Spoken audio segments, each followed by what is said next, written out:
मतलब मोदी जी, मोदी जी मतलब राष्ट्र। मैं ये क्यों कह रहा हूं, अभी 2 दिन पहले खगड़िया में जिला शिक्षा परियोजना की तरफ से एक चिट्ठी गई। 21 तारीख को निबंध लेखन करना है। निबंध का टॉपिक सुनिए, student development under the leadership of Narendra Modi as chief minister of Gujarat and prime minister of India.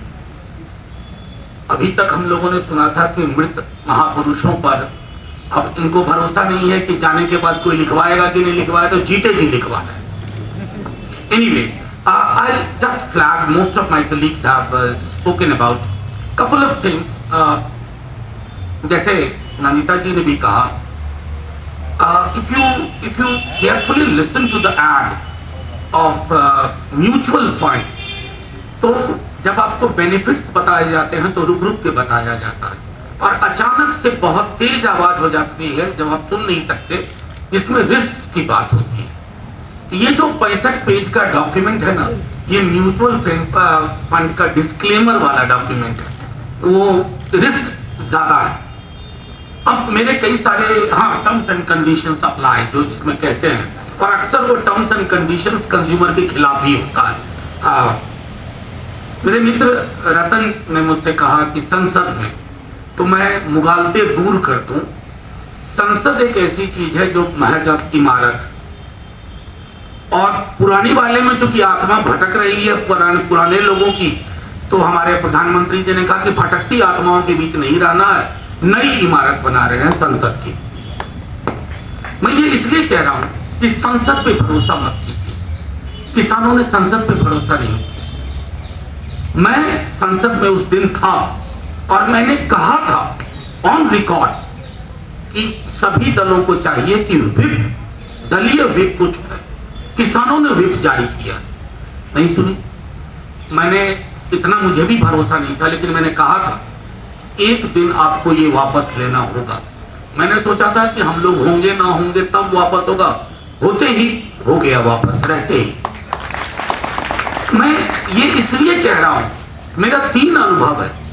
Schedule caste schedule tribe atrocities act में इन्होंने टेम्परिंग की, आप सड़कों पे उतरे, इन्होंने वापस की। रोस्टर में इन्होंने टेम्परिंग की, मुझे मंत्री ने, सदन के अंदर मंत्री महोदय ने कहा कि इसमें गलती क्या है बताओ। मैंने कहा सर गलतियां तो मैं बहुत बताऊंगा, आप मुझको एक अच्छी चीज बता दो। इसमें एक अच्छी चीज रोस्टर सिस्टम में क्या है, वो वापस हुआ। संसद की वजह से वापस नहीं हुआ, संसद एक पूरक भूमिका में रही होगी। वो वापस इसलिए हुआ कि सड़क की ताकत है। मैं मोदी जी को, प्रधानमंत्री जी को बहुत करीब से जानता हूं, संसद से वो नहीं डरते, सड़क से कभी कभी डर जाते हैं। आपको वो डर, वो खौफ सड़क पे पैदा करना होगा और उनको भी एडुकेट करना होगा। मैं मोदी जी के मतलब प्रतिस्पर्धी, उनके विरोध में हूं, लेकिन मैं चाहता हूं कि वो बेहतर इंसान हो, बेहतर प्रधानमंत्री बने। और चूंकि बेहतर प्रधानमंत्री बने तो इस तरह के लो हैंगिंग फ्रूट्स को पकड़ना छोड़ दें, क्योंकि अगर हिंदुस्तान की नेशनल एजुकेशन पॉलिसी बननी है ना, it has to have a national character. आपकी पूरी की पूरी समझ काउ बेल्ट के प्रबुद्ध लोगों तक अगर है, तो आपका ये नेशनल एजुकेशन पॉलिसी तो कतई नहीं है। ये न्यू एजुकेशन पॉलिसी हो सकता है आपके न्यू इंडिया का, जहां आपने यह तय कर लिया है कि शिक्षा को बाजार के समक्ष साष्टांग करवा।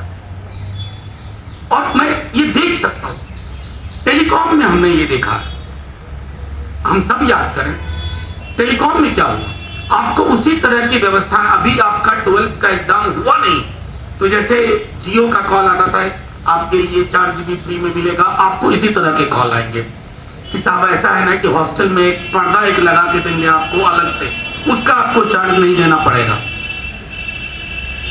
Education had an emancipatory role. आप बाबा साहब को पढ़ो, मैं अपनी बात नहीं कह रहा। कॉन्स्टिट्यूएंट असेंबली डिबेट देखिए, क्या नजरिया। Education was perceived to be an instrument of emancipation। आप क्या कर रहे हैं आज इतने वर्षों बाद। और मैं एक बात और कहूं, मेरे पंकज जी ने भी कहा था कि जब आज हम क्रिटिक कर रहे हैं, तो मैं ये कतई नहीं मानता कि इससे पहले कि दुनिया सुनहरी थी या स्वर्ग था। नारकीय परिस्थितियां तब भी थी, लेकिन हया की एक चादर हुआ करती थी। इस दौर ने उस चादर को भी हटा के रख दिया। बेशर्मी से सारी चीजें हो रही हैं।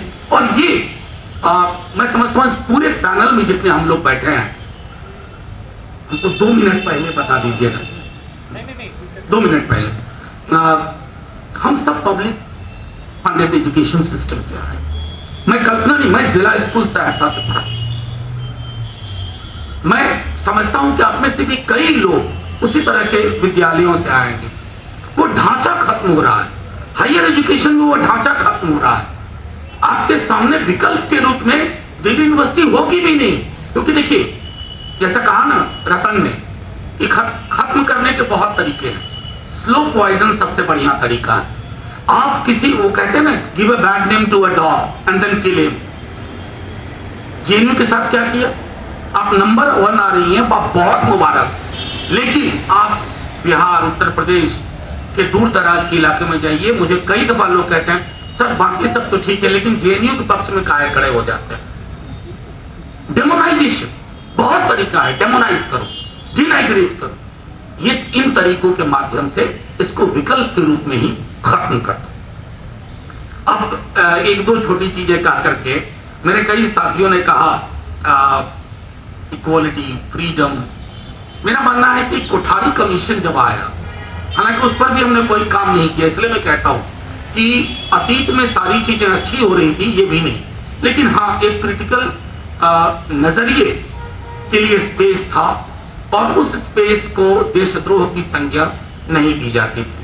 I think we should be thankful to all the Prime Minister who actually happened to be the Prime Minister of India before Narendra Modi ji, क्योंकि वो एक चीज मैं समझता हूं कि अब देखिए इक्वालिटी, फ्रेटर्निटी। अभी हाल का एक वाकया बताता हूं।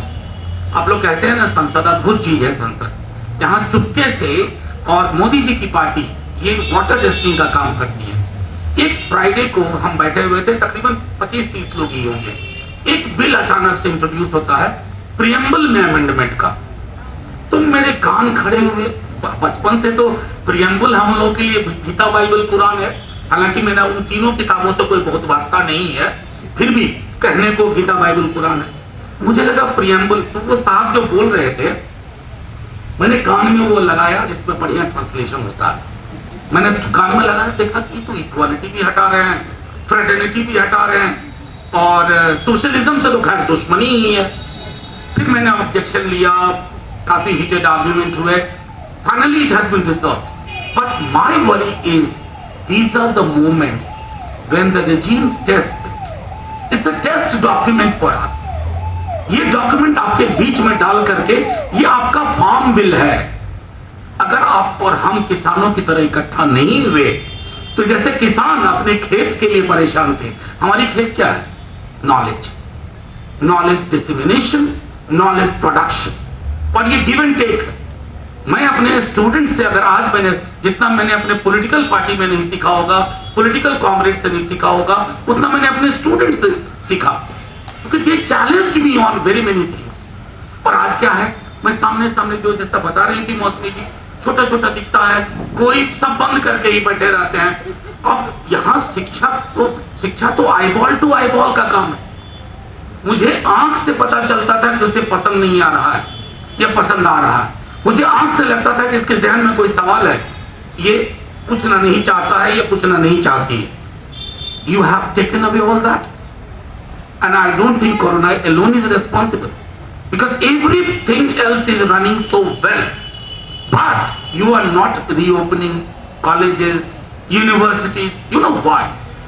अगर आज कॉलेज खुला होता तो ये मीटिंग हो सकता है आर्ट्स फैकल्टी में हो रही होती, ये मीटिंग हो सकता है जेएनयू में हो रही होती, प्लेकार्ड भी होते, सिर्फ ऐसा के नहीं और भी प्लेकार्ड होते।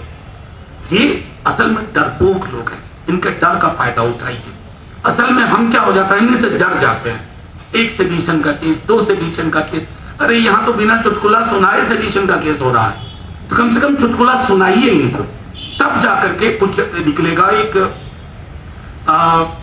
एक चीज और जो मुझे बहुत खटकी, क्योंकि इससे जो पहले के मंत्री जी, 1 मिनट लूंगा, सॉरी बालाजी, 1 मिनट बस। इससे पहले के जो मंत्री थे निशंक साहब, उन्होंने मुझसे एक दिन कहा था, अब तो ऑन रिकॉर्ड ही बोल रहा हूं, सब रिकॉर्ड में, उन्होंने कहा कि बहुत बढ़िया दस्तावेज लेके आ रहे थे, भारत राष्ट्र की जो गरिमा थी वो वापस लौटे। और ये 1 to 1 मेरी बात करी थी। मैंने कहा सर ये गुम कब हो गई थी, ये जो गरिमा है ये गुम कब हो गई, और जो गुम चीजें हुई हैं वो तो वापस आनी भी नहीं चाहिए, क्योंकि उसके कुछ अंश हैं कि उत्तराखंड में मिड डे मील बनाने के बाद बच्चे हट जाते हैं वहां से। और मुझे अक्सर याद आता है कि बाबा साहब भीमराव अंबेडकर स्कूल में 8वीं कक्षा में अपना, उनको शिक्षक ने कहा, मैथ्स में बहुत तेज थे, उन्होंने कहा बोर्ड पे इसको हल करो। वो बोर्ड की ओर बढ़े, सारे जो अपर कास्ट के बच्चे थे बोर्ड के पास गए, क्योंकि बोर्ड के पीछे उनका टिफिन था।